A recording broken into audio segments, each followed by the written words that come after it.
जी साਰਿਆਂ ਨੂੰ ਸਤਿ ਸ਼੍ਰੀ ਅਕਾਲ ਤੇ ਸਭ ਤੋਂ ਪਹਿਲਾਂ ਵਾਹਿਗੁਰੂ ਜੀ ਕਾ ਖਾਲਸਾ ਵਾਹਿਗੁਰੂ ਜੀ ਕੀ ਫਤਿਹ ਤੇ ਦਿਲੋਂ ਧੰਨਵਾਦ ਆ ਜੀ। ਆਪਣੇ YouTube ਚੈਨਲ ਤੇ 1000 ਸਬਸਕ੍ਰਾਈਬਰ ਪੂਰੇ ਹੋ ਗਏ ਆ ਤੇ ਤੁਹਾਡੀ ਸਪੋਰਟ ਦੇ ਨਾਲ ਪੂਰੇ ਹੋਏ ਆ। ਤੁਹਾਡਾ ਪਿਆਰ ਇੱਦਾਂ ਹੀ ਬਣਾਈ ਰੱਖਿਓ, ਸਪੋਰਟ ਦਿੰਦੇ ਰਹੋ ਜੋ ਕਿ ਆਪਣਾ ਚੈਨਲ ਉੱਪਰ ਜਾਵੇ, ਸਾਰਿਆਂ ਕੋਲ ਗੁਰਬਾਣੀ ਪਹੁੰਚੇ। ਤੇ ਮੈਂ ਪਹਿਲਾਂ ਵੀ ਜੋ ਪਾਰਟਸ ਪਾਏ ਹੋਏ ਆ ਜਪਜੀ ਸਾਹਿਬ ਦੀ ਵਿਆਖਿਆ ਦੇ, ਉਹ ਗਿਆਨੀ ਠਾकुर ਸਿੰਘ ਜੀ ਦੇ ਆ। ਜੋ ਅੱਜ ਅਪਲੋਡ ਕਰ ਰਿਹਾ ਉਹ ਵੀ ਗਿਆਨੀ ਠਾकुर ਸਿੰਘ ਜੀ ਦੀ ਅਪਲੋਡ ਕਰ ਰਿਹਾ। ਜਪਜੀ ਸਾਹਿਬ ਦੀ ਵਿਆਖਿਆ ਦਾ ਆ ਜੋ ਕਿ ਮੈਂ ਇੱਕ ਸੀਰੀਜ਼ ਦੀ ਤਰ੍ਹਾਂ ਅਪਲੋਡ ਕਰ ਰਿਹਾ। ਠੀਕ ਹੈ ਜੀ, ਮੈਂ ਤੁਹਾਨੂੰ ਦੁਬਾਰਾ ਮਿਲਦਾ ਐਂਡ 'ਚ ਜਾ ਕੇ। ਤੁਸੀਂ ਪਹਿਲਾਂ ਵਿਆਖਿਆ ਸੁਣੋ, ਮੈਂ ਤੁਹਾਨੂੰ ਦੁਬਾਰਾ ਮਿਲਦਾ। ਜਿਵੇਂ ਮਹਾਰਾਜ ਨੇ ਪਹਿਲੀਆਂ ਦੋ ਅਸ਼ਟਪਦੀਆਂ ਸ੍ਰੀ ਸੁਖਮਨੀ ਸਾਹਿਬ ਦੀਆਂ, ਨਾਮ ਇੱਕ ਹੈ ਤੇ ਕੰਮ ਨੇ ਬਹੁਤੇ। ਪ੍ਰਭ ਕੈ ਸਿਮਰਨ, ਪ੍ਰਭ ਕੈ ਸਿਮਰਨ, ਪ੍ਰਭ ਕੈ ਸਿਮਰਨ, ਪ੍ਰਭ ਕੈ ਸਿਮਰਨ। ਸੋ ਹਰ ਸਿਮਰਨ ਕਰ ਭਗਤ ਪ੍ਰਗਟਾਏ, ਹਰ ਸਿਮਰਨ ਲੱਗ ਬੇਦ ਪਾਏ। ਹੈ ਸਾਰਾ ਕੁਝ ਇੱਕ ਸਿਮਰਨ ਦੇ ਉੱਤੇ ਹੀ ਸਾਰਾ ਕੁਝ ਖੜਾ ਹੈ। ਜਿੰਨਾ ਵੀ ਫਲ ਹੈ ਉਹ ਇੱਕ ਸਿਮਰਨ ਉੱਤੇ। ਸਿਮਰਨ ਇੱਕ ਹੈ ਤੇ ਫਲ ਬਹੁਤੇ ਨੇ, ਬਹੁਤ ਫਲ ਨੇ ਸਿਮਰਨ ਦੇ। ਲੱਖਾਂ ਕਰੋੜਾਂ ਅਰਬਾਂ ਫਲ ਇੱਕ ਸਿਮਰਨ ਦੇ ਵਿੱਚੋਂ ਨਿਕਲਦੇ ਨੇ।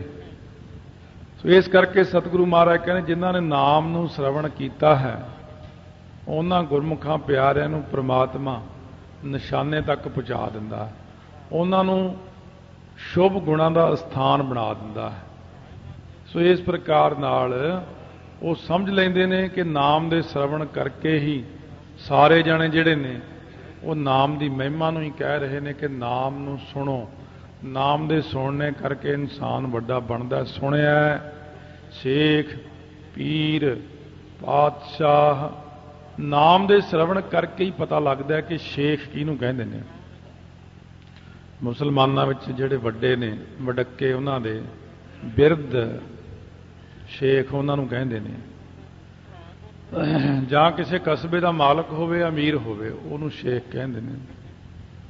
ਜਾਂ ਜਿਹੜੇ ਲੋਕ ਮੁਸਲਮਾਨੀ ਰਾਜ ਵੇਲੇ ਹਿੰਦੂਆਂ ਤੋਂ ਮੁਸਲਮਾਨ ਹੋਏ ਸੀ ਉਹਨਾਂ ਨੂੰ ਵੀ ਸ਼ੇਖ ਕਹਿੰਦੇ ਨੇ।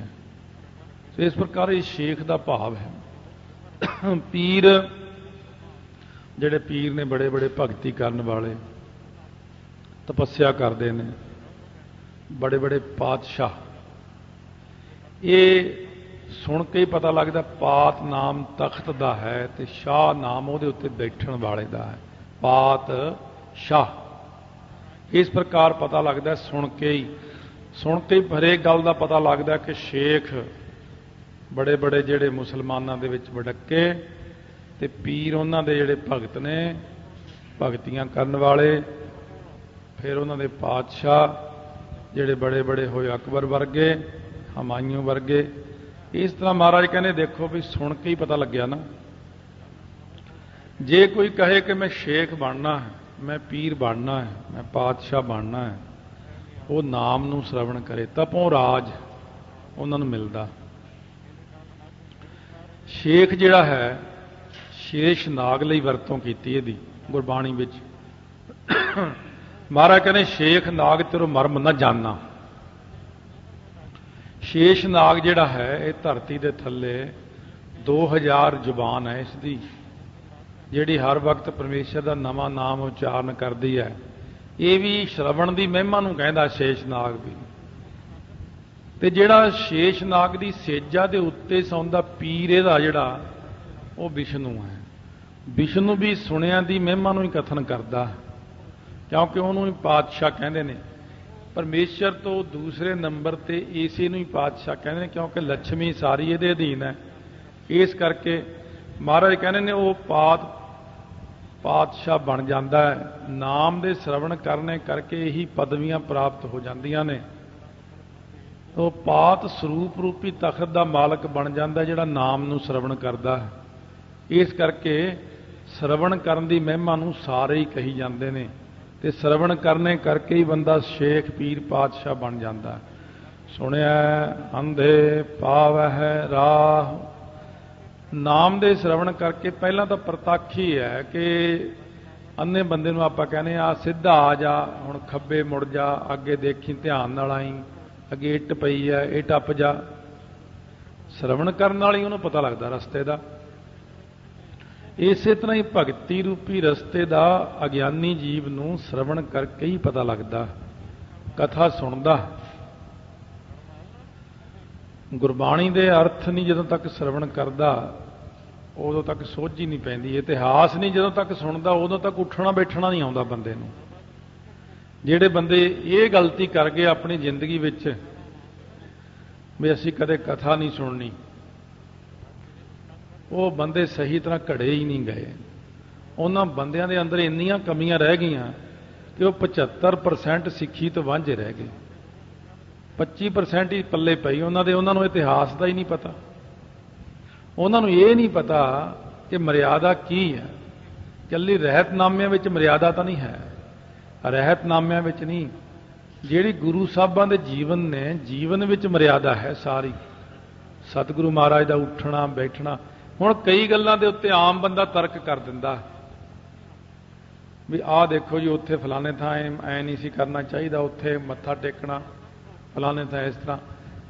ਹੁਣ ਸਤਿਗੁਰੂ ਮਹਾਰਾਜ ਸੱਚੇ ਪਾਤਸ਼ਾਹ ਫਰਮਾਉਂਦੇ ਨੇ ਕਿ ਜਿਹੜਾ ਇਤਿਹਾਸ ਹੈ ਨਾ, ਇਹਨੂੰ ਜਦ ਤੱਕ ਆਪਾਂ ਸ਼ਰਵਣ ਨਹੀਂ ਕਰਦੇ ਉਦੋਂ ਤੱਕ ਆਪਾਂ ਪਰਮਾਰਥਕ ਰਸਤੇ ਉੱਤੇ ਅੰਨ੍ਹਿਆਂ ਦੀ ਤਰ੍ਹਾਂ ਤੁਰ ਜਾਂਦੇ ਹਾਂ। ਤੁਰੇ ਤਾਂ ਜਾਂਦੇ ਆ, ਪਰ ਇੱਕ ਗੱਲ ਹੈ ਕਿ ਥੋੜ੍ਹੀਆਂ ਜਿਹੀਆਂ ਗੱਲਾਂ, ਚੁਣਵੀਆਂ ਗੱਲਾਂ ਲੈ ਲਈਆਂ ਕਿ ਅੰਮ੍ਰਿਤ ਛਕ ਲਿਆ, ਕਕਾਰ ਪਹਿਨ ਲਏ, 5 ਬਾਣੀਆਂ, ਰਹਿ ਰਾਸ ਕੀਰਤਨ 16 ਪੜ੍ਹ ਲਿਆ, 2-4 ਗੱਲਾਂ ਹੋਰ ਪਤਾ ਨੇ। ਬਰੀਕੀ ਦੀਆਂ ਜਿਹੜੀਆਂ ਚੀਜ਼ਾਂ ਨੇ ਉਹ ਇਤਿਹਾਸ ਦੀ ਕਥਾ ਤੋਂ ਬਿਨਾਂ ਸਰਵਣੀ ਪਤਾ ਹੀ ਨਹੀਂ ਹੁੰਦੀਆਂ ਉਹਨਾਂ ਨੂੰ। ਬਹੁਤ ਕਈ ਬਰੀਕੀ ਦੀਆਂ ਚੀਜ਼ਾਂ ਫਿਰ ਉਹ ਉਲਟਾ ਸਾਡੇ ਤੇ ਕਿੰਤੂ ਕਰ ਲੈਂਦੇ ਨੇ। ਦੇਖੋ ਇਹਨੇ ਆਹ ਗੱਲ ਗਲਤ ਕੀਤੀ, ਗਲਤ ਉਹ ਆਪ ਹੁੰਦੇ ਨੇ। ਸੋ ਸਤਿਗੁਰੂ ਮਹਾਰਾਜ ਕਹਿੰਦੇ ਜੇ ਪਰਮਾਰਥਕ ਰਸਤੇ ਉੱਤੇ ਚੱਲਣਾ ਹੈ, ਹਮ ਅੰਧਲੇ ਅੰਧ ਵਿਖੈ ਬਿਖਰਾਤੇ ਕਿਉਂ ਚੱਲ ਹੈ ਗੁਰ ਚਾਲੀ। ਸਤਿਗੁਰ ਦਇਆ ਕਰੇ ਸੁਖ ਦਾਤਾ ਹਮ ਲਾਵੈ ਆਪਨ ਪਾਲੀ। ਗੁਰਸਿੱਖ ਮੀਤ ਚਲੋ ਗੁਰ ਚਾਲੀ। ਜੋ ਗੁਰ ਕਹੈ ਸੋਈ ਭਲ ਮੰਨੋ ਹਰ ਹਰ ਕਥਾ ਨਿਰਾਲੀ। ਸੁਣਿਆ ਅੰਧੇ ਪਾਵੈ ਰਾਹ। ਸ਼ਰਵਣ ਕਰਕੇ ਹੀ ਜਿਹੜੇ ਅੰਨੇ, ਇੱਕ ਅੰਨਾ ਇਸ ਤਰ੍ਹਾਂ ਹੁੰਦਾ, ਕਈ ਪ੍ਰਕਾਰ ਦੇ ਅੰਧਤਾਈ ਦੇ ਅੱਖਰ ਦੀ ਵਰਤੋਂ ਕੀਤੀ ਗਈ। ਹਮ ਅੰਧਲੇ ਅੰਧ ਵਿਖੈ ਬਿਖਰਾਤੇ। ਇੱਕ ਉਹ ਅੰਨੇ ਨੇ ਜਿਹੜੇ ਸਿਰਫ ਬੁੱਧੀ ਤੱਕ ਸੀਮਤ ਨੇ। ਹੁਣ ਬੁੱਧੀ ਵਾਲੇ ਨੂੰ ਵੀ ਅੰਨਾ ਕਿਹਾ ਕਿਉਂ? ਉਹ ਕੱਲੀ ਬੁੱਧੀ ਦੀ ਵਰਤੋਂ ਕਰਦਾ, ਉਹ ਆਤਮਿਕ ਜੀਵਨ ਤੋਂ ਵਾਂਝਾ। ਉਹ ਜਿਹੜਾ ਬੁੱਧੀ ਦੀ ਵਰਤੋਂ ਕਰਨ ਵਾਲਾ ਅੰਨਾ ਹੈ, ਉਹ ਵੀ ਬਜ਼ੁਰਗਾਂ ਤੋਂ, ਵੱਡਿਆਂ ਤੋਂ, ਬ੍ਰਹਮ ਗਿਆਨੀਆਂ ਤੋਂ ਸੁਣ ਕੇ ਪਾਵ ਹੈ ਰਾਹ। ਉਹ ਵੀ ਰਸਤਾ ਬਾਅਦ ਵਿੱਚ ਪ੍ਰਾਪਤ ਕਰਦਾ, ਕਿਉਂਕਿ ਉਹਦੇ ਕੋਲ ਆਤਮਿਕ ਵਿਸ਼ੈਣੀ ਬੁੱਧੀ ਨਹੀਂ ਹੈ, ਉਹਦੇ ਕੋਲ ਸੰਸਾਰੀ ਬੁੱਧੀ ਤਾਂ ਬਹੁਤ ਹੈ। ਇਉਂ ਸ਼ਰਵਣ ਕਰਕੇ ਹੀ ਮਹਿਮਾ ਦਾ ਪਤਾ ਲੱਗਦਾ ਹੈ। ਸੁਣਿਆ ਅੰਧੇ ਪਾਵੈ ਰਾਹ। ਜਦੋਂ ਆਪਾਂ ਹੁਣ ਅੰਦਰ ਨੂੰ ਦੇਖੋ ਸਾਰੇ ਜਣੇ, ਕਈਆਂ ਨੂੰ ਮੈਂ ਕਈ ਵਾਰ ਕਹੇ, ਸਾਰੇ ਪੁੱਛਣਗੇ ਅੰਦਰ ਨੂੰ ਕੀ ਦੇਖੀਏ? ਅੰਦਰ ਨੂੰ ਦੇਖੋ, ਅੱਖਾਂ ਬੰਦ ਕਰਕੇ ਅੰਦਰ ਨੂੰ ਦੇਖੋ। ਅੰਦਰ ਨੂੰ ਹੀ ਆਉਂ ਦੇਖੋ। ਇਹ ਆਉਂ ਦਿਖਦਾ ਜਿਵੇਂ ਆਪਾਂ ਅੰਨੇ ਹੁੰਦੇ ਆ ਵੀ ਮੈਨੂੰ ਤਾਂ ਅੰਦਰ ਕੁਝ ਦਿਖਦਾ ਨਹੀਂ, ਕਿਉਂਕਿ ਅੰਨਾ। ਬਾਹਰ ਨੂੰ ਤੈਨੂੰ ਸਾਰਾ ਕੁਝ ਦਿਖਦਾ, ਸੂਈ ਤੱਕ ਦਿਖਦੀ, ਮੱਖੀ ਮੱਛਰ ਤੱਕ ਤੈਨੂੰ ਦਿਖਦਾ, ਪਰ ਜਦੋਂ ਅੰਦਰ ਨੂੰ ਝਾਕਦਾ ਉਦੋਂ ਮੈਨੂੰ ਕੁਝ ਨਹੀਂ ਦਿਖਦਾ। ਇਹਦਾ ਮਤਲਬ ਤੂੰ ਅੰਨਾ। ਤੇ ਹੁਣ ਤੈਨੂੰ ਰਸਤਾ ਦਈਏ। ਸੁਣਿਆ ਅੰਧੇ ਪਾਵ ਹੈ ਰਾਹ। ਮਹਾਰਾਜ ਕਹਿੰਦੇ ਹੁਣ ਤੂੰ ਇਉਂ ਕਰ, ਨਾਮ ਦਾ ਆਸਰਾ ਲੈ। ਮੈਂ ਅੰਧਲੇ ਕੀ ਟੇਕ ਤੇਰਾ ਨਾਮ ਖੁੰਦਕਾਰਾ। ਮੈਂ ਅੰਨੇ ਨੂੰ ਤੇਰਾ ਨਾਮ ਹੀ ਰਸਤਾ ਦੱਸੇਗਾ, ਅੰਦਰਲਾ ਰਸਤਾ। ਬੈਖਰੀ ਬਾਣੀ ਚਲਾ ਆਪਣੀ, ਮੂੰਹ ਨਾਲ ਵਾਹਿਗੁਰੂ ਵਾਹਿਗੁਰੂ ਕਰ, ਫਿਰ ਤੈਨੂੰ ਕੰਠ ਵਿੱਚ ਜਾਪ ਹੋਵੇਗਾ। ਅੰਨਿਆਂ ਫਿਰ ਤੈਨੂੰ ਪਤਾ ਲੱਗੇਗਾ ਕਿ ਹਿਰਦੇ 'ਚ ਜਾਪ ਕਿੰਨੀ ਤੇਜ਼ ਹੁੰਦਾ, ਕਿੰਨਾ ਰਸ ਆਉਂਦਾ। ਹਿਰਦੇ 'ਚ ਜਾ ਕੇ ਕਿੰਨੀ ਅੰਤਰਜਾਮਤਾ ਹੋ ਜਾਂਦੀ ਹੈ। ਫਿਰ ਅੱਗੇ ਤੋਂ ਅੱਗੇ, ਅੱਗੇ ਤੋਂ ਅੱਗੇ ਅਵਸਥਾ ਜਦੋਂ ਆਵੇਗੀ, ਜਦੋਂ ਬਹੁਤ ਉੱਚੀ ਸਟੇਜ 'ਚ ਜਾਵੇਗਾ, ਫਿਰ ਕਹਿੰਦਾ ਹੈ ਮਹਾਰਾਜ ਕਹਿੰਦੇ ਕਹਿ ਨਾਨਕ ਇਹ ਨੇਤਰ ਅੰਧ ਸੇ ਸਤਿਗੁਰ ਮਿਲਿਆ ਦਿਵ ਦ੍ਰਿਸ਼ਟ ਹੋਈ। ਫਿਰ ਅੰਨੇ ਬੰਦੇ ਨੂੰ ਫਿਰ ਗਿਆਨ ਹੁੰਦਾ, ਜਾ ਕੇ ਜਦੋਂ ਅੰਦਰਲੇ ਪਾਸੇ ਗਿਆਨ ਹੁੰਦਾ।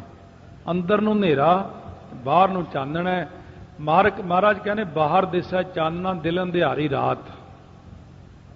ਬਾਹਰ ਤਾਂ ਬੜਾ ਚਾਨਣ ਦਿਖਦਾ, ਪਰ ਅੰਦਰ ਹਨੇਰਾ ਹੀ ਹਨੇਰਾ। ਇਹ ਜਿਹੜਾ ਅੰਦਰ ਆਪਣੇ ਅੰਧਤਾਈ ਛਾਈ ਹੋਈ ਹੈ, ਇਹ ਜਿਹੜੇ ਅੰਦਰਲੇ ਰਸਤੇ ਨੇ, ਪਾਵ ਹੈ ਰਾਹ। ਰਾਹ ਦੀ ਪ੍ਰਾਪਤੀ ਜਿਹੜੀ ਕਰਨੀ ਹੈ, ਤ੍ਰਿਕੁਟੀ ਨਹੀਂ ਛੇਤੀ ਖੁੱਲਦੀ ਕਿਸੇ ਦੀ। ਆਗਿਆ ਚੱਕਰ ਖੁੱਲ੍ਹਣ ਨੂੰ ਟਾਈਮ ਲੱਗ ਜਾਂਦਾ, ਸਿਮਰਨ ਵਾਲਿਆਂ ਨੂੰ ਵੀ ਬੜੀ ਤਕਲੀਫ ਹੁੰਦੀ ਹੈ ਇਹਨਾਂ ਗੱਲਾਂ ਦੀ, ਕੰਠ ਵਾਲਿਆਂ ਨੂੰ ਤਾਂ ਪਹਿਲਾਂ ਤਕਲੀਫ ਬਹੁਤ ਜ਼ਿਆਦਾ ਹੁੰਦੀ, ਭੱਜੇ ਫਿਰਦੇ ਨੇ ਫਿਰ ਪੁੱਛਣ ਵਾਸਤੇ ਵੀ ਕੀ ਕਰੀਏ, ਹੁਣ ਪਾਠ ਬੰਦ ਕਰ ਦਈਏ, ਇੰਨੀ ਤਕਲੀਫ ਖੜੀ ਹੋਊਗੀ ਗਲ ਵਿੱਚ। ਜਦੋਂ ਗਲੇ ਵਿੱਚ ਜਾਪ ਸ਼ੁਰੂ ਹੁੰਦਾ ਬਹੁਤ ਤਕਲੀਫ, ਪਰ ਉਹਦੀਆਂ ਹੋਰ ਨਿਸ਼ਾਨੀਆਂ ਹੁੰਦੀਆਂ ਨੇ। ਕਿਤੇ ਐਵੇਂ ਹੀ ਕਿਤੇ ਗਲ ਪੱਕ ਜੇ ਲੋਕਾਂ ਨੂੰ ਕਹਿੰਦੇ ਫਿਰ ਪਤਾ ਨਹੀਂ ਮੇਰੇ ਅੰਦਰ ਜਾਪ ਹੀ ਚੱਲਣ ਲੱਗਿਆ, ਇਲਾਜ ਕਰਾ ਲਿਓ ਉਹਦਾ, ਕਿਤੇ ਉਹੀ ਹੋਰ ਹੀ ਭੁਲੇਖੇ 'ਚ ਮਾਰੇ ਜਾਓ, ਉਹ ਹੋਰ ਨਿਸ਼ਾਨੀ ਹੁੰਦੀ ਹੈ ਉਹਦੀ। ਸੋ ਇਸ ਪ੍ਰਕਾਰ ਦੇ ਨਾਲ ਅੰਦਰਲੇ ਰਸਤੇ ਜਿਹੜੇ ਸੁਣ ਕੇ ਹੀ ਪਤਾ ਲੱਗਦੇ ਨੇ। ਜਦ ਕੋਈ ਆ ਕੇ ਕਹਿੰਦਾ ਮੇਰਾ ਗਲਾ ਇੰਨਾ ਦੁਖਦਾ, ਮੈਂ 25 ਪਾਠ ਜਪਜੀ ਸਾਹਿਬ ਕਰਦੇ ਨੂੰ 3 ਸਾਲ ਹੋ ਗਏ, ਪਰ ਹੁਣ ਮੇਰਾ ਗਲਾ ਬਹੁਤ ਦੁਖਦਾ, ਅੱਗੋਂ ਪ੍ਰਸ਼ਨ ਇਹ ਹੁੰਦਾ ਵੀ ਤੇਰਾ ਮੂੰਹ ਮਿੱਠਾ ਮਿੱਠਾ ਹੁੰਦਾ। ਕਹਿੰਦੇ ਮੂੰਹ ਵਿੱਚ ਤਾਂ ਬੜਾ ਮਿਠਾਸ, ਬਹੁਤ ਘੁੱਟਾਂ ਆਉਂਦੀਆਂ ਮੂੰਹ 'ਚ, ਬਸ ਫਿਰ ਥੋੜਾ ਹੀ ਟਾਈਮ ਆ, ਹੁਣ ਤੇਰੇ ਅੰਦਰ ਕੰਠ ਵਿੱਚ ਜਾਪ ਚੱਲਣ ਵਾਲਾ ਹੀ ਆ। ਹੁਣ ਇਹ ਕੰਠ ਵਿੱਚ ਜਦੋਂ ਜਾਪ, ਇਹੀ ਤਾਂ ਰਸਤਾ ਜਿਹੜਾ ਦੱਸਣਾ, ਇਹ ਤਾਂ ਆਮ ਬੰਦੇ ਨੂੰ ਨਹੀਂ ਪਤਾ ਹੁੰਦਾ ਵੀ ਮੇਰੇ ਕੀ ਹੋ ਗਿਆ ਅੰਦਰ। ਸੋ ਕਿਸੇ ਦੇ ਜਾਪ ਸ਼ੁਰੂ ਹੋਣ ਲੱਗਿਆ, ਕਈ ਵਾਰੀ ਜਾਪ ਸ਼ੁਰੂ ਹੋਣ ਨਾਲ ਥੋੜੀ ਅਲਰਜੀ ਵੀ ਹੋ ਜਾਂਦੀ ਸਰੀਰ ਤੇ, ਮਾੜੀ ਮਾੜੀ ਖੁਰਕ ਜੀ ਵੀ ਹੋ ਜਾਂਦੀ, ਕਦੀ ਸਰੀਰ ਪੀਲਾ ਵੀ ਹੋ ਜਾਂਦਾ। ਜਿਵੇਂ ਇੱਕ ਸਿੰਘ ਦੇ ਸ਼ੁਰੂ ਹੋਣ ਲੱਗਿਆ ਸੀ, ਘਬਰਾ ਕੇ ਉਹਨੇ ਸਾਰਾ ਨਿਤਨੇਮ ਛੱਡਤਾ, ਮੈਨੂੰ ਪਤਾ ਨਹੀਂ ਕੀ ਹੋ, ਉਹ ਕਈ ਸਾਲ ਛੱਡ ਕੇ ਰੱਖੇ। ਜਦੋਂ ਅਚਾਨਕ ਅਸੀਂ ਇਕੱਠੇ ਹੋਏ ਇੱਕ ਦਿਨ, ਕਹਿੰਦਾ ਮੈਂ ਕਿਹਾ ਕਿੰਨੀ ਕੁ ਕਿਰਪਾ ਮਹਾਰਾਜ ਦੀ, ਕਿੰਨਾ ਪਾਠ, ਕਹਿੰਦਾ ਪਹਿਲਾਂ ਬੜਾ ਕੀਤਾ, ਫਿਰ ਮੇਰੇ ਗਲ ਵਿੱਚ ਦਰਦ, ਫਿਰ ਮੇਰੇ ਸਰੀਰ ਦੇ ਉੱਤੇ ਖੁਰਕ, ਫਿਰ ਐਂ ਹੋ ਗਿਆ, ਫਿਰ ਪੀਲਾ ਹੋ। ਮੈਂ ਕਿਹਾ ਥੋੜੇ ਦਿਨ ਦੀ ਖੇਡ ਸੀ ਸਾਰੀ, ਤਾਂ ਸ਼ੁਰੂ ਹੋ ਜਾਣਾ ਤੇਰਾ ਜਾਪ। ਫਿਰ ਬੜਾ ਪਛਤਾਇਆ। ਇਸ ਕਰਕੇ ਸੁਣਿਆ ਅੰਧੇ ਪਾਵੈ ਰਾਹ, ਅੰਨਿਆਂ ਨੂੰ ਹੀ ਆਉਂ ਰਾਹ ਦੱਸੀਦਾ ਵੀ ਇਹ ਅੰਦਰਲਾ ਰਸਤਾ ਇਸ ਤਰ੍ਹਾਂ ਖੁੱਲਦਾ ਹੈ, ਅੰਦਰ ਇਹ ਰਸਤੇ ਹੁੰਦੇ ਨੇ। ਇਹ ਸਾਰੀਆਂ ਚੀਜ਼ਾਂ ਸੁਣ ਕੇ ਹੀ ਪਤਾ ਲੱਗਦੀਆਂ, ਕੁੰਡਲਨੀ ਆਉਂ ਖੁੱਲਦੀ ਹੈ, ਇਹ ਸਾਰੀਆਂ ਚੀਜ਼ਾਂ ਸਾਨੂੰ ਵੀ ਸੁਣ ਸੁਣ ਕੇ ਹੀ ਪਤਾ ਲੱਗੀਆਂ ਹੋਈਆਂ ਨੇ। ਨਹੀਂ ਜਾਣੀਏ ਕੋਈ ਸੰਗਤ 'ਚ ਕਈ ਵਾਰ ਬੈਠਾ ਹੀ ਹੁੰਦਾ ਬੰਦਾ, ਗਲ ਦੁਖਦਾ ਹੀ ਹੁੰਦਾ ਉਹਦਾ। ਤੋ ਜਿਵੇਂ ਬੰਬੇ ਕਥਾ ਕੀਤੀ ਜਦ ਜਪਜੀ ਸਾਹਿਬ ਦੀ, ਉੱਥੇ ਆ ਜਿਹੜਾ ਪਿੱਛੇ ਚੱਕਰ ਦੱਸੇ ਸੀ ਆਪਾਂ ਨੇ, ਮੂਲਾ ਧਾਰ ਸੁਧਾਰਾ ਸਥਾਨ ਚੱਕਰ, ਵਿਸ਼ੁੱਧ ਚੱਕਰ ਜਿਹੜੇ ਆ, ਮਣੀਪੂਰਕ, ਅਨਹਤ, ਇਹ ਸਾਰੇ ਚੱਕਰਾਂ 'ਚ ਜਦੋਂ ਗੱਲ ਕੀਤੀ, ਇਹਨਾਂ ਦੇ ਰੰਗ ਦੱਸੇ ਮੈਂ। ਇਹਨਾਂ ਦਾ ਰੰਗ ਜਿਹੜਾ ਦੱਸਿਆ, ਜਦੋਂ ਚਿੱਟਾ ਵੀ ਫਲਾਨਾ, ਪੀਲਾ ਰੰਗ, ਨੀਲਾ ਰੰਗ, ਤਾਂ ਸੰਗਤ ਵਿੱਚ ਉੱਠ ਕੇ ਇੱਕ ਬੰਦਾ ਆਇਆ ਸੀ ਬਾਅਦ 'ਚ, ਕਹਿੰਦਾ ਮੈਨੂੰ ਜਦ 3 ਸਾਲ ਹੋ ਗਏ, ਮੈਂ ਤਾਂ ਕਈ ਹਸਪਤਾਲ ਘੁੰਮ ਲਿਆ ਜੀ, ਯਸ਼ ਲੋਕ ਤੱਕ ਜਾਇਆ, ਹਸਪਤਾਲ ਤੱਕ, ਮੈਂ ਬੜੇ ਬੜੇ ਮਹਿੰਗੇ ਡਾਕਟਰਾਂ ਨੂੰ ਫੀਸ ਦੇ ਦੇ ਕੇ ਦਿਖਾਇਆ। ਕਹਿੰਦਾ ਮੈਨੂੰ ਅੱਜ ਪਤਾ ਲੱਗਿਆ ਵੀ ਮੇਰੀ ਅਵਸਥਾ ਖੁੱਲ ਰਹੀ, ਤੇ ਮੈਂ ਤਾਂ ਡਾਕਟਰਾਂ ਨੂੰ ਦਿਖਾ ਦਿਖਾ ਦਵਾਈਆਂ ਪਾ ਪਾ ਥੱਕ ਗਿਆ, ਕਿਉਂਕਿ ਉਹਦੀ ਅਵਸਥਾ ਜਦੋਂ ਦਿਵਯ ਦ੍ਰਿਸ਼ਟੀ ਖੁੱਲ ਰਹੀ ਸੀ, ਉਹ ਕਹਿੰਦਾ ਇਹ ਵਾਕਈ ਇਸ ਤਰ੍ਹਾਂ ਮੇਰੇ ਅੱਗੇ ਆ ਰਿਹਾ, ਨੀਲਾ ਰੰਗ, ਪੀਲਾ ਰੰਗ, ਕਦੇ ਲਾਲ ਰੰਗ, ਇਸ ਤਰ੍ਹਾਂ ਬਾਰ-ਬਾਰ ਰੰਗ ਆਉਂਦੇ। ਮੈਂ ਕਿਹਾ ਹੁਣ ਕਿਹੜਾ ਰੰਗ ਹੈ? ਕਹਿੰਦੇ ਚਿੱਟਾ। ਮੈਂ ਖੜ ਗਈ ਗੱਲ, ਮੈਂ ਚਿੱਟੇ ਤੇ ਆ ਕੇ ਗੱਲ ਖੜ ਜਾਣੀ, ਚਿੱਟਾ ਰੰਗ ਹੀ ਸਾਰਿਆਂ ਨਾਲੋਂ ਸ਼੍ਰੋਮਣੀ, ਚਿੱਟਾ ਹੀ ਅਕਾਲ ਪੁਰਖ ਦਾ ਰੰਗ ਹੈ। ਇਸ ਕਰਕੇ ਪਹਿਲਾਂ ਕਈਆਂ ਨੂੰ ਇਹ ਪਤਾ ਹੀ ਨਹੀਂ ਲੱਗ, ਜਦ ਤੱਕ ਜੇ ਸੰਗਤ ਕੀਤੀ ਹੋਵੇਗੀ ਨਾ, ਜੇ ਇੱਥੋਂ ਹੀ ਸਾਰਾ ਰਾਹ ਸਮਝ ਕੇ ਚੱਲੋ ਸ੍ਰੀ ਹੇਮਕੁੰਟ ਸਾਹਿਬ ਦਾ, ਤੁਹਾਨੂੰ ਰਾਹ 'ਚ ਕਿਸੇ ਨੂੰ ਪੁੱਛਣ ਦੀ ਲੋੜ ਨਹੀਂ ਹੈ। ਪਹਿਲਾਂ ਪੁੱਛ ਕੇ ਜਾਵੇ ਬੰਦਾ, ਉੱਥੇ ਕੀ ਕੀ ਚੀਜ਼ ਦੀ ਲੋੜ ਪੈਣੀ ਹੈ ਦੱਸ ਦਿਆਂਗੇ। ਬਰਸਾਤੀ ਲੈ ਕੇ ਜਾਈ, ਨਾਲ ਇੱਕ ਸੋਟਾ ਜਿਹਾ ਲੈ ਕੇ ਜਾਈ ਸੁੰਮੇ ਵਾਲਾ, ਨਾਲ ਛੋਲਿਆਂ ਦੇ ਦਾਣੇ ਵੀ ਲੈ ਜਾਈ ਥੋੜੇ ਜਿਹੇ, ਕਈ ਚੀਜ਼ਾਂ ਦੱਸਣੀਆਂ ਨੂੰ। ਉੱਥੇ ਇੰਨੀ ਠੰਡ ਹੁੰਦੀ ਆ, ਗਰਮ ਕੱਪੜੇ ਲੈ ਕੇ, ਤੇ ਇੱਥੇ ਭੁਲੇਖੇ ਨਾਲ ਹੀ ਉੱਥੇ ਜਾ ਵੜੇ ਤੇ ਠੰਡੇ ਕੱਪੜੇ ਲੈ ਕੇ ਜਾ ਵੜੇ। ਜੇ ਬੰਦੇ ਨੇ ਕਿਸੇ ਥਾਂ ਬਾਰੇ ਪਹਿਲਾਂ ਸੁਣਿਆ ਹੋਵੇਗਾ ਤਾਂ ਉਹਨੂੰ ਉੱਥੇ ਜਾਣਾ ਔਖਾ ਨਹੀਂ ਹੁੰਦਾ। ਜੇ ਸੰਗਤ ਵਿੱਚ ਕਈ ਚੀਜ਼ਾਂ ਤੁਹਾਡੇ ਕੰਮ ਦੀਆਂ ਨਹੀਂ, ਕਈ ਬੰਦਿਆਂ ਦੇ ਕੰਮ ਦੀ ਚੀਜ਼ ਨਹੀਂ, ਉਹ ਕਹਿੰਦੇ ਅਸੀਂ ਇਹਨਾਂ ਗੱਲਾਂ ਤੋਂ ਕੀ ਲੈਣਾ। ਪਰ ਭਲਿਆ ਲੋਕਾਂ, ਜੇ ਕੱਲ ਨੂੰ ਸ਼ੁਰੂ ਹੋ ਗਿਆ, ਤੇਰੇ ਅੰਦਰ ਵੀ ਕੁਛ ਰੱਬ ਦੀ ਕਿਰਪਾ ਹੋ ਗਈ, ਫਿਰ ਯਾਦ ਕਰ ਕਰ ਆਖੇਗਾ ਹਾਂ ਗੱਲ ਮੈਂ ਸੁਣੀ ਹੋਈ, ਤਾਂ ਹੀ ਤਾਂ ਮੈਨੂੰ ਪਤਾ ਲੱਗ। ਮਹਾਰਾਜ ਕਹਿੰਦੇ ਸੁਣਨ ਨਾਲ ਬਹੁਤ ਫਰਕ ਪੈਂਦਾ, ਇਸ ਕਰਕੇ ਸੁਣਿਆ ਕਰੋ। ਨਾ ਵੀ ਸਮਝ ਆਵੇ ਕਿਸੇ ਗੱਲ ਦੀ ਤਾਂ ਵੀ ਸੁਣਿਆ ਕਰੋ, ਤਾਂ ਵੀ ਉਹ ਗੱਲ ਜਮ੍ਹਾਂ ਕਰ ਲਓ ਆਪਣੇ ਖਜ਼ਾਨੇ 'ਚ, ਕਿਤੇ ਕੱਲ ਨੂੰ ਲੈ ਜਾਣੀ ਉਹ ਕੰਮ ਹੀ ਆ ਜਾਏ ਆਪਣੇ। ਇਸ ਕਰਕੇ ਸੁਣਨ ਦੇ ਨਾਲ ਅੰਨੇ ਬੰਦੇ ਨੂੰ ਰਸਤਾ ਮਿਲ ਜਾਂਦਾ ਹਰੇਕ ਪਾਸੇ ਦਾ ਹੀ। ਸਤਿਗੁਰੂ ਮਹਾਰਾਜ ਨੇ ਬਖਸ਼ਿਸ਼ਾਂ ਕੀਤੀਆਂ, ਹਲੇ ਇਹ 2-3 ਪੰਗਤੀਆਂ ਹੋਈਆਂ ਨੇ, ਕੱਲ ਨੂੰ ਸ਼ਰਵਣ ਕਰ ਲਵਾਂਗੇ, ਬਾਕੀ ਸਮਾਂ ਹੋ ਗਿਆ। ਇਸ ਕਰਕੇ ਦੇਖੋ ਸੁਣਿਆਂ ਦੇ ਵਿੱਚੋਂ ਕਿੰਨਾ ਕੁਝ ਨਿਕਲਦਾ। ਇਹ ਜਦੋਂ ਵੀ ਜਪਜੀ ਸਾਹਿਬ ਦਾ ਪਾਠ ਕਰੋ ਬੜੇ ਪਿਆਰ ਨਾਲ ਕਰਿਆ ਕਰੋ, ਤਾਈਓ ਆਪਾਂ ਇੱਕ ਪੌੜੀ ਬਾਅਦ ਵਿੱਚ ਪੜ੍ਹਾ ਦਿੰਦੇ ਆ। ਇੰਨਾ ਗਾ ਕੇ ਹੀ ਪੜ੍ਹਨਾ ਸਾਰਾ ਜਪਜੀ ਸਾਹਿਬ ਦਾ ਪਾਠ। ਜਦੋਂ ਕਿਤੇ ਕਾਰ ਵਿੱਚ ਇਕੱਲੇ ਜਾਓ, ਕਿਤੇ ਸਕੂਟਰ ਤੇ ਦੂਰ ਦਾ ਸਫ਼ਰ ਹੋਵੇ, ਕਿਤੇ ਬੱਸ ਵਿੱਚ ਬੈਠੇ ਨੀਵੀਂ ਪਾ ਕੇ ਆਪਣੀ ਧਿਆਨ ਵਿੱਚ ਹੀ ਗਾਉਂਦੇ ਰਹੋ ਜਪਜੀ ਸਾਹਿਬ ਦੇ ਪਾਠ ਨੂੰ। ਇੱਕ ਇੱਕ ਪੰਕਤੀ ਨੂੰ ਅੱਖਾਂ ਦੇ ਅੱਗੋਂ ਲਿਜਾਓ ਤੇ ਉਹਦੇ ਅਰਥ ਦੀ ਨਾਲ ਨਾਲ ਵਿਚਾਰ, ਸੂਖਮ ਵਿਚਾਰ ਕਰਦੇ ਜਾਓ। ਕਿਉਂ ਸਤਿਗੁਰੂ ਜਿੰਨੇ ਅਰਥ ਤੁਸੀਂ ਸੁਣੇ ਨੇ ਇਹ ਕਿਤੇ ਭੁੱਲਣੇ ਨਹੀਂ ਤੁਹਾਨੂੰ, ਸਭ ਯਾਦ ਆ ਜਾ ਕਰਨੇ ਮੌਕੇ ਤੇ ਵੀ ਸੁਣਿਆ ਅੰਧੇ ਪਾਗ ਹੈ ਰਾਹੋ, ਕਿਤੇ ਮਾਮੂਲੀ ਪੰਕਤੀ ਨਹੀਂ। ਇਹਦੇ ਨਾਲ ਤਾਂ ਬੜਾ ਕੁਝ ਮਿਲਦਾ, ਸੰਸਾਰੀ ਰਾਹ ਖੁੱਲ ਜਾਂਦਾ ਹੈ, ਵਿਦਿਆ ਦਾ ਮਾਰਗ ਖੁੱਲ ਜਾਂਦਾ ਹੈ, ਇਹਦੇ ਨਾਲ ਪਰਮੇਸ਼ਰ ਦਾ ਰਸਤਾ ਖੁੱਲ ਜਾਂਦਾ ਹੈ। ਹਨੇਰੇ ਵਿੱਚ ਤੁਰੇ ਜਾਂਦੇ ਮਹਾਂਪੁਰਸ਼ ਬਾਬਾ ਗੁਰਬਚਨ ਸਿੰਘ ਜੀ ਖਾਲਸਾ ਜੰਗਲ ਦੇ ਵਿੱਚ, ਸਿੰਘ ਕਹਿੰਦੇ ਮਹਾਰਾਜ ਅੱਗੇ ਤਾਂ ਬੜਾ ਹਨੇਰਾ, ਕਹਿੰਦੇ ਤੁਰਿਆ ਹੋ ਬਸ, ਸੁਣਿਆ ਅੰਧੇ ਪਾਗ ਹੈ ਰਾਹੋ, ਕਹਿੰਦੇ ਮੈਨੂੰ ਤਾਂ ਸਾਰਾ ਕੁਝ ਦਿਖੀ ਜਾਂਦਾ ਸਾਹਮਣੇ, ਕਿਉਂਕਿ ਬ੍ਰਹਮ ਗਿਆਨੀ ਨੂੰ ਸਾਰਾ ਰਸਤਾ ਦਿਖਦਾ ਹੁੰਦਾ। ਇਸ ਕਰਕੇ ਇਹ ਪੰਕਤੀ ਐਸੀ ਹੈ ਕਿ ਅੰਨਿਆਂ ਨੂੰ ਰਾਹ ਪਾ ਨਹੀਂ, ਜਿੱਥੋਂ ਮਰਜ਼ੀ ਡਿੱਕਾ ਪੈ ਜੇ ਉੱਥੇ ਹੀ ਇਸ ਪੰਕਤੀ ਨੇ ਰਸਤਾ ਦੇ ਦੇਣਾ ਆਪਾਂ ਨੂੰ। ਤਾਂ ਸਤਿਗੁਰੂ ਕਹਿੰਦੇ ਆਓ ਕੰਨਾਂ ਨਾਲ ਸਾਰੇ ਸੁਣੋ, ਕੰਨਾਂ ਨਾਲ ਸੁਣਦੇ ਹੋਏ ਹਿਰਦੇ 'ਚ ਵਿਚਾਰ ਕਰੋ। ਵਾਹ ਅਚਰਜ ਹੈ ਗੋ ਅਗਿਆਨ ਦੇ ਹਨੇਰੇ ਨੂੰ ਮੇਟ ਕੇ ਰੂਹ ਜੋ ਪ੍ਰਕਾਸ਼ ਕਰਦਾ ਹੈ ਉਹਨੂੰ ਕਹਿੰਦੇ ਹਨ ਵਾਹਿਗੁਰੂ ਵਾਹਿਗੁਰੂ।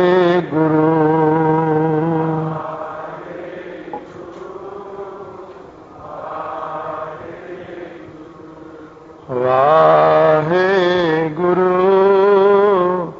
ਵਾਹਿਗੁਰੂ।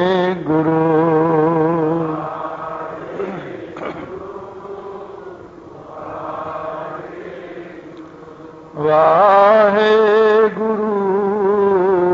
ਵਾਹਿਗੁਰੂ।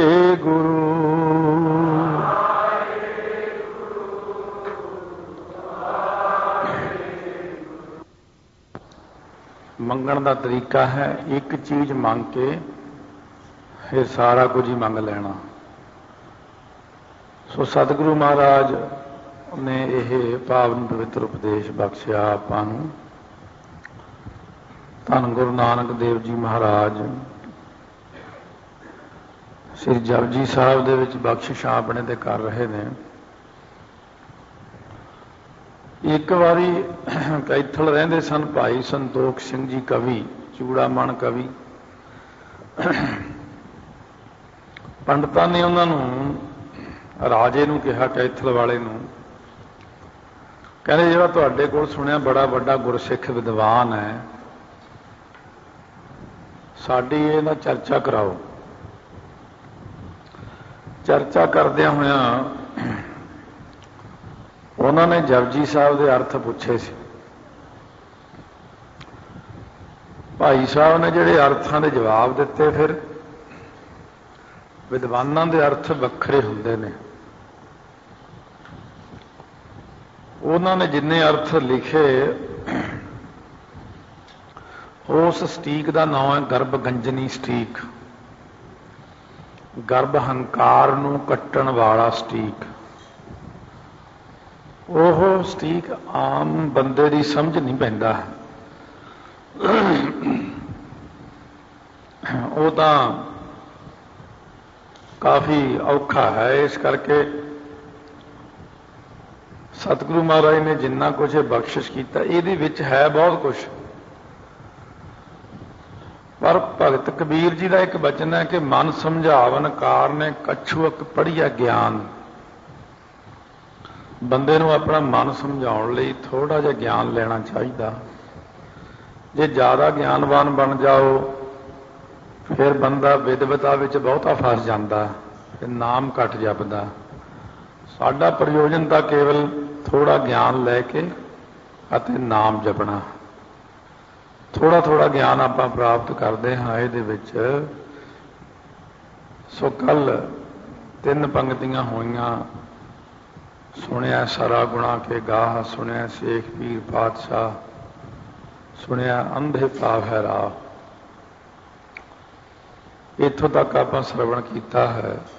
ਹੁਣ ਮਹਾਰਾਜ ਬਖਸ਼ਿਸ਼ ਕਰਦੇ ਗੁਰੂ ਨਾਨਕ ਦੇਵ ਜੀ ਅੱਗੇ। ਸੁਣਿਆ ਹਾਥ ਹੋਵੇ ਅਸਗਾਹ। ਨਾਮ ਸਰਵਣ ਕਰਨ ਦੇ ਨਾਲ ਇੰਨੀ ਕਿਰਪਾ ਜ਼ਰੂਰ ਹੋ ਜਾਂਦੀ ਹੈ, ਸਰਵਣ ਦੇ ਵਿੱਚ ਇੰਨੀ ਸ਼ਕਤੀ ਹੈ। ਮਹਾਰਾਜਾ ਰਣਜੀਤ ਸਿੰਘ ਜੀ ਨੂੰ ਜਦ ਪਤਾ ਲੱਗਿਆ कि मेरे दोवें जरनैल मारे गए ने, हरी सिंह नलूआ वर्गे। सो उस वक्त आप जी घोड़ा लैके फौजां लैके चल पे कि मैं भी जाके जंग करा। पर रास्ते दे विच अटक दरिया बड़ा तकड़ा, बहुत भर के चलण वाला, बड़ा तेज दरिया।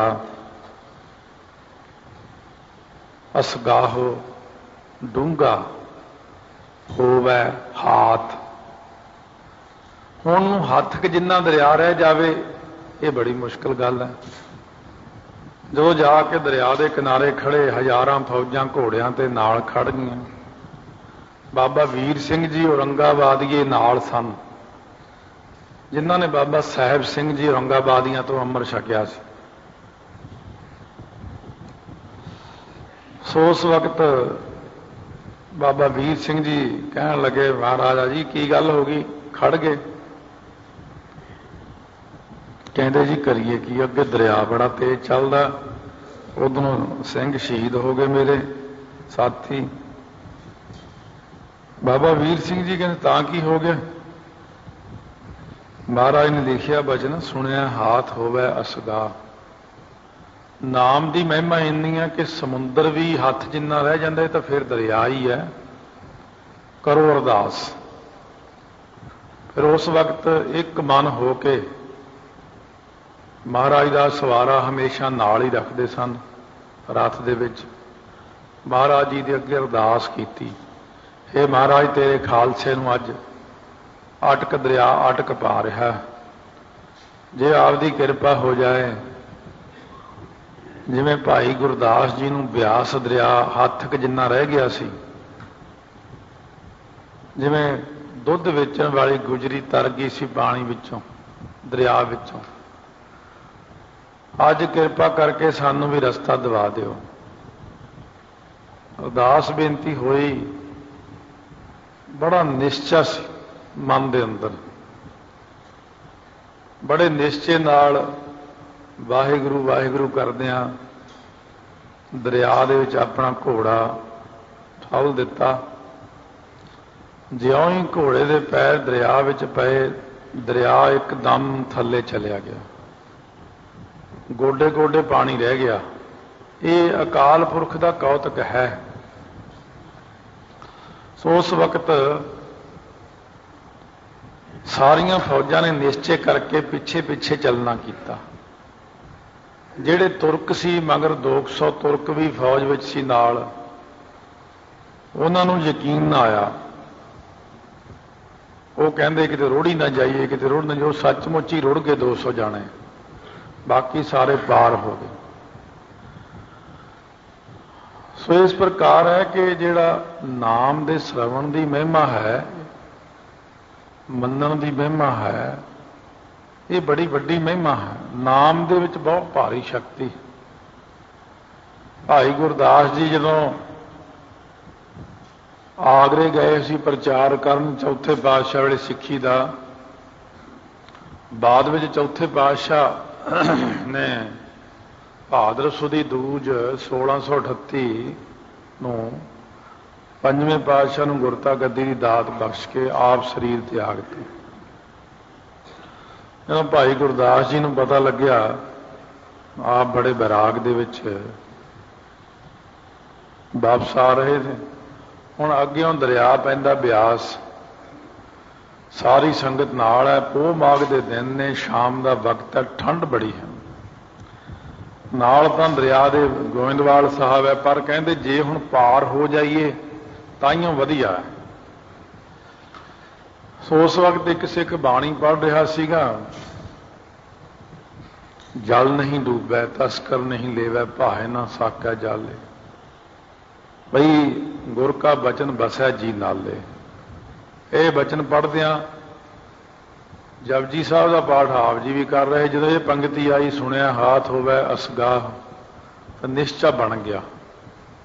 गुरां का ध्यान करके जो चरण पाए, ब्यास दरिया भी गोडे गोडे रह गया, वो भी पार हो गए।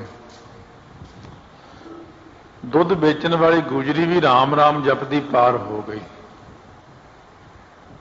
ਗੁਰੂ ਨਾਨਕ ਦੇਵ ਜੀ ਨੇ ਸਮੁੰਦਰ ਦੇ ਉੱਤੇ ਤੁਰ ਕੇ ਹੀ ਦਿਖਾ ਦਿੱਤਾ। ਹੁਸ਼ਿਆਰਪੁਰ ਜ਼ਿਲ੍ਹੇ 'ਚ ਪਿੱਛੇ ਜੇ ਮਹਾਂਪੁਰਸ਼ ਬਾਬਾ ਅਜੀਤ ਸਿੰਘ ਜੀ ਹੰਸਾਲੀ ਵਾਲੇ ਗਏ, ਉੱਥੇ ਚੋ ਬੜੇ ਭਰਦੇ ਨੇ। ਉਹ ਜਦੋਂ ਮੀਂਹ ਪੈਂਦਾ ਚੋ ਭਰ ਜਾਂਦੇ, ਗੱਡੀਆਂ ਡੁੱਬ ਜਾਂਦੀਆਂ ਉੱਥੇ, ਫਿਰ ਰੁਕਣਾ ਪੈਂਦਾ ਕਾਫੀ। ਉਹ ਕਹਿੰਦੇ ਜਾਣਾ ਬੜਾ ਜ਼ਰੂਰੀ ਹੈ, ਮਰੂਤੀ ਕਾਰ ਤਾਂ ਕੁਛ ਵੀ ਨਹੀਂ ਹੁੰਦੀ, ਬਹੁਤ ਹਲਕੀ ਹੁੰਦੀ, ਪਾਣੀ ਰੋੜ ਕੇ ਲੈ ਜਾਏ। ਕਹਿੰਦੇ ਕੋਈ ਗੱਲ ਨਹੀਂ, ਆਪਾਂ ਮਹਾਰਾਜ ਨੂੰ ਯਾਦ ਕਰਕੇ ਚੱਲਦੇ ਆਂ, ਸੱਚੇ ਪਾਤਸ਼ਾਹ ਆਪ ਹੀ ਪਾਰ ਲੰਘਾ ਦੇਣਗੇ, ਸੁਣਿਆ ਹਾਥ ਹੋਵੇ ਇਸਦਾ। ਕਹਿੰਦੇ ਇੱਕ ਭਾਈ ਵੱਡਾ ਸਾਰਾ ਪੱਥਰ ਰੱਖ ਲਓ ਗੱਡੀ 'ਚ। ਉਹ ਤਾਂ ਇੱਕ ਬਹਾਨਾ ਹੀ ਸੀ ਉਹਨਾਂ ਦਾ, ਪੱਥਰ ਪਿਛਲੇ ਪਾਸੇ ਰਖਾ ਕੇ ਕਹਿੰਦੇ ਲੈ ਵੀ ਪਹਿਲਾ ਗੇਅਰ ਲਾ ਕੇ ਪੂਰੀ ਫੁੱਲ ਰੇਸ ਦੇ ਦੀ ਤੇ ਡਰੀ ਨਾ ਬਿਲਕੁਲ, ਤੇ ਵਾਹਿਗੁਰੂ ਵਾਹਿਗੁਰੂ ਕਰੀ ਜਾਈਂ। ਭਰੇ ਹੋਏ ਦਰਿਆ ਦੇ ਵਿੱਚੋਂ ਪਰਲੇ ਪਾਰ ਲੱਗ ਕੇ ਜਾ ਕੇ। ਸੋ ਬਾਅਦ ਵਿੱਚ ਕਹਿੰਦੇ ਇਹ ਤਾਂ ਗੁਰੂ ਨਾਨਕ ਸਾਹਿਬ ਨੇ ਕਿਰਪਾ ਕੀਤੀ ਹੈ ਭਾਈ ਆਪਣੇ ਤੇ ਉੱਤੇ, ਇਹ ਤਾਂ ਮਹਾਰਾਜ ਨੇ ਹੀ ਮਿਹਰ ਕੀਤੀ। ਬਾਕੀ ਸਾਰੀਆਂ ਬੱਸਾਂ ਟਰੱਕ ਖੜੇ ਰਹੇ ਉਹਨਾਂ ਚਿਰ ਜਦ ਤੱਕ ਪਾਣੀ ਨਹੀਂ ਨਿਕਲ ਗਿਆ। ਕਹਿਣ ਦਾ ਭਾਵ ਕਿ ਪਿਛਲੀਆਂ ਹੀ ਸਾਖੀਆਂ ਨਹੀਂ, ਅੱਜ ਦੇ ਸਮੇਂ ਵਿੱਚ ਵੀ ਇਹ ਚੀਜ਼ ਹੈ। ਜੇ ਗੁਰਸਿੱਖ ਦੇ ਅੰਦਰ ਗੁਰਸਿੱਖੀ ਹੈ, ਜੇ ਉਹਦੇ ਅੰਦਰ ਗੁਰਬਾਣੀ ਦਾ ਪ੍ਰਭਾਵ ਹੈ, ਅੱਜ ਵੀ ਪਾਣੀ ਰਸਤਾ ਦਿੰਦਾ, ਧਰਤੀ ਰਾਹ ਦਿੰਦੀ। ਸੁਣਿਆ ਹਾਥ ਹੋਵੇ ਅਸਗਾਹ। ਹੁਣ ਡੂੰਘਾ ਸਮੁੰਦਰ ਹੱਥ ਕ ਜਿੰਨਾ ਰਹਿ ਜਾਂਦਾ ਹੈ। ਸਮੁੰਦਰ ਤਾਂ ਮਹਾਰਾਜ, ਇਹ ਸਮੁੰਦਰ ਤਾਂ ਬੰਦਾ ਤਰ ਲੂ ਔਖਾ ਸੌਖਾ, ਪਰ ਮਹਾਰਾਜ ਜੀ ਸੰਸਾਰ ਸਮੁੰਦਰ ਨੂੰ ਤਰਨਾ ਬੜਾ ਔਖਾ ਹੈ। ਸੰਸਾਰ ਸਮੁੰਦੇ ਤਾਰ ਗੋਬਿੰਦੇ, ਇਹ ਤੋਂ ਤਾਰੋ ਕਿਰਪਾ ਕਰਕੇ।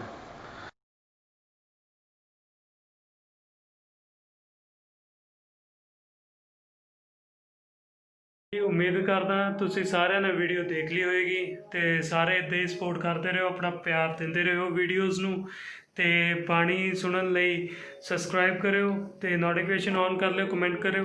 ਅਗਰ ਕਿਸੇ ਨੇ ਸੁਜੈਸ਼ਨ ਦੇਣੀ ਹੋਵੇ ਤਾਂ ਕਮੈਂਟ ਦੇ ਵਿੱਚ ਦੇ ਸਕਦਾ ਜੀ।